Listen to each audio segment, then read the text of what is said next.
Boa tarde para você que está chegando agora. Muita atenção, hein? Dormindo com o inimigo na mesma cama. O Tribuna traz agora o primeiro capítulo de uma série especial que vai contar em detalhes a trama desta esposa que, com a ajuda do amante, orquestrou a morte do marido, o empresário Jorge Bini, que está aqui. Na época, a companheira da vítima, a Sandra, que está ali do lado, chegou a tentar atrapalhar as investigações, dizendo que a morte foi em decorrência de um assalto. Mas, quando os acusados prestaram depoimento, a polícia descobriu o esquema. Vem aqui comigo, são 13 horas e 6 minutos. Do outro lado da tela, eu tenho para vocês os outros envolvidos, os outros presos. Aqui, Guinho, nessa parte, olha só, os outros 3, tá? Aqui, o amante. Esse seria o amante que até já teria sido casado com a Sandra. E outras pessoas que também foram presas, e você vai entender qual foi a participação de cada uma delas nesse esquema criminoso, nesse plano diabólico.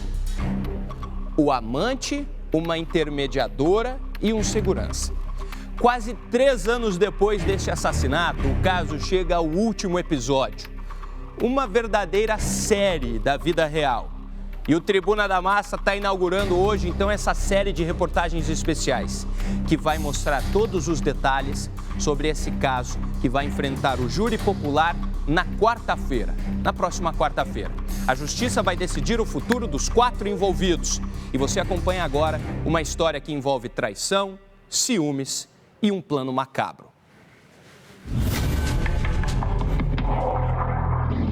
Um crime, 4 suspeitos e 2 histórias mal resolvidas no meio. Jorge Humberto Bini tinha 45 anos quando foi brutalmente assassinado na casa em que vivia com a companheira Sandra Mara dos Santos Faria, em Almirante Tamandaré, na região metropolitana de Curitiba, no dia 29 de agosto de 2019.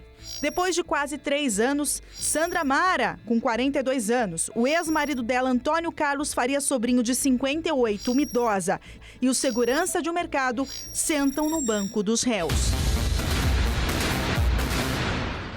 Eu não participei de crime nenhum, até nem era para fazer isso.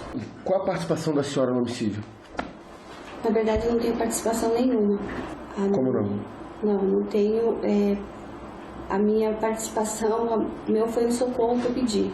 Pediu socorro? Sim. Como assim socorro? Eu não tenho participação nenhuma no crime. Foi uma fuga, eu queria arrumar um jeito de fugir de lá. Não, só trouxe o terceiro ali. Tá, então o senhor me confirma que tem um terceiro e que o senhor tem envolvimento no crime? O fato de eu trazer... Isso, tá. Tudo que eu tinha que falar, eu já falei, e de agora pra diante só vou falar diante do meu advogado. Não, ela só me ligou e perguntou se eu tinha o número do pinguim. Ele falou pra mim que era pra dar um susto. Eu não sabia da parte do sonífero, nada. Você não sabia? Não. Mas você sabia que a Sandra e o Bini fariam um evento, uma festividade, um churrasco? Não. Você só aguardava que a Sandra ligasse? Aguardava que eles ligassem, que eles entrassem em contato. E enquanto você aguardava essa ligação... Ela falou que ele ia estar droga, ia estar bêbado, alguma coisa assim. A Sandra ligou no teu celular? Não, no celular do... Nunca mandou mensagem pra você? Não, pra mim não.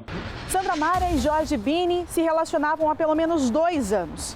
8 meses antes da morte foi o período que eles viveram juntos na mesma casa. Sandra abandonou o marido, com quem viveu por décadas, por conta de Bini, para morar com ele. Mas, na verdade, ela nunca deixou Antônio, de fato, porque em todas as brigas, das idas e vindas que ela tinha com Bini, ela voltava para Antônio. E o Bini também não era exclusivo da Sandra como ela imaginava. Ele também cultivava um outro relacionamento com outra mulher há 1 ano e meio. Esses 2 triângulos amorosos levaram a um final trágico, uma história de traição, ciúme e morte. Vamos voltar ao ano de 2019. A data é de 29 de agosto, madrugada. O corpo de um homem é encontrado ainda em chamas na estrada do Marmeleiro, em Almirante Tamandaré, na região metropolitana de Curitiba. A primeira versão dos fatos, contada pela companheira atual de Bini, Sandra Mara, dizia que 2 homens encapuzados invadiram a casa dela. E ela, a pedido dele, conseguiu fugir e chamar a polícia.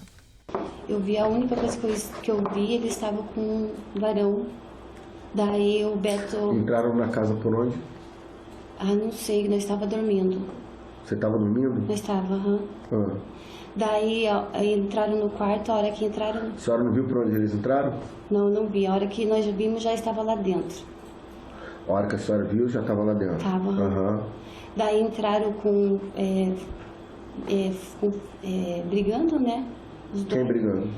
A hora que o Beto viu, ele levou, né, assim, a mão. Ele, corre, amor, corre. Eles falaram o quê? Eles queriam o quê? Eles pediram no começo uma arma. E foi exatamente essa história que chegou para a polícia naquela manhã, de um suposto assalto. A casa e a caminhonete de Bini foram completamente destruídas em um incêndio e o corpo dele encontrado carbonizado a alguns quilômetros da casa onde ele vivia com Sandra, em outro bairro. Quando a gente chegou aí já estava bem avançado, né? Impossível de identificar para saber com exatidão até pertences na área do corpo. Eu até achei que ele tinha ido viajar mesmo, mas daí essa notícia de manhã assim que é estarrecedora. Naquele mesmo dia, horas depois do crime, o delegado já tinha uma única linha de investigação. Ele tinha certeza que o crime teve motivo passional. Mas a declaração oficial de quem seriam os suspeitos só foi feita 18 dias depois da morte. Um depoimento, ela falou que o Beto era uma pessoa muito ciumenta, o Beto fazia perseguição, e isso o Antônio confirmou para mim ontem, que a vítima a perseguia, a mantinha sempre em vigilância constante. Então, o que pode ser que tenha acontecido? Ela queria separar do Beto, não tinha como separar.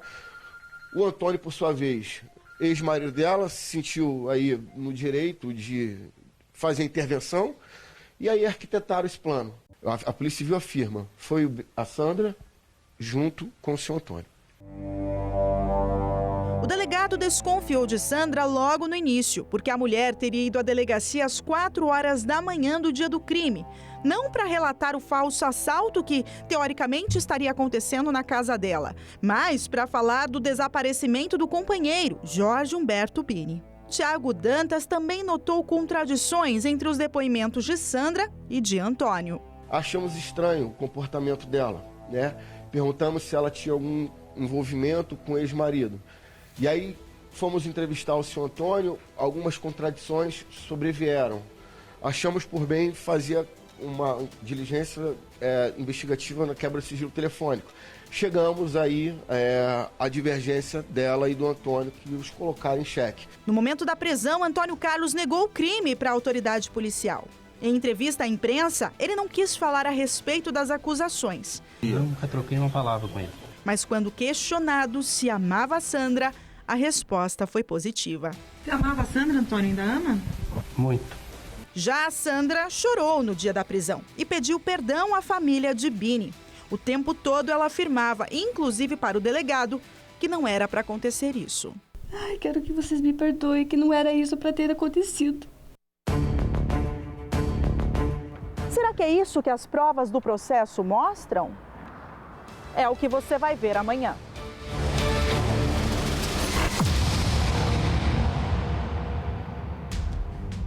Imagine só dormir com o próprio inimigo. Bini mal imaginava que a própria mulher que dormia ao lado, que ele considerava como a namorada, enfim, a esposa, a gente diz esposa e marido porque moravam juntos já há alguns meses, mas não eram casados no papel passado. Ela, ao seu lado, por trás, saía para se encontrar com esse homem aqui e arquitetou com ele e outros envolvidos a morte de Bini. No próximo capítulo, o Tribuna vai mostrar como a esposa teria armado o plano e de que forma ela facilitou a entrada dos acusados na casa para eles acabarem com a vida de Bini. Dá uma olhada no trechinho da matéria que vem amanhã aqui no Tribuna da Massa. Primeiro ela conta que pede socorro, diz que a casa estaria sendo assaltada. Depois, já quando foi interrogada como suspeita, ela muda a versão e diz que só queria fugir do Bini. A polícia sabia que Sandra tinha facilitado a entrada na casa para os executores do crime. O portão estava aberto às 3h30 da manhã, é isso? Provavelmente, porque para entrar lá. Como eles mataram Bini? O civil entende que não há crime perfeito. Sempre vai haver um crime que deixa aí muito vestígio, muitos indícios, e foi o que aconteceu. Lágrimas de crocodilo desta Sandra. Toda falsa, dizendo que lamentava muito, que estava triste, que no começo nem falava disso, né? Falava que o marido desapareceu, não sabia. Dissimulada. Não sei onde está o meu marido. Diz que foi na delegacia fazer um boletim de ocorrência sobre o desaparecimento. Aí uma coisa não conversava com a outra, porque ela não soube explicar sobre essa tentativa de assalto, que ela disse posteriormente que ele tinha morrido, então, numa tentativa de assalto que ele discutiu com os assaltantes. A coisa não fazia sentido, não se encontrava. E o delegado Tiago Dantas, experiente delegado Tiago Dantas, pegou ela na curva, ela tombou na curva. Tentou mentir para a polícia, se deu mal. E aí eles descobriram todo esse plano arquitetado. Eu tenho muito mais detalhes que vão te chocar. Amanhã você vai ficar de cabelo em pé com os detalhes que nós vamos trazer sobre o plano, especificamente o plano traçado por todos os envolvidos, os 4 envolvidos. E qual a participação de cada um deles nesse plano, você vê amanhã aqui no Tribuna da Massa a partir das 12h30.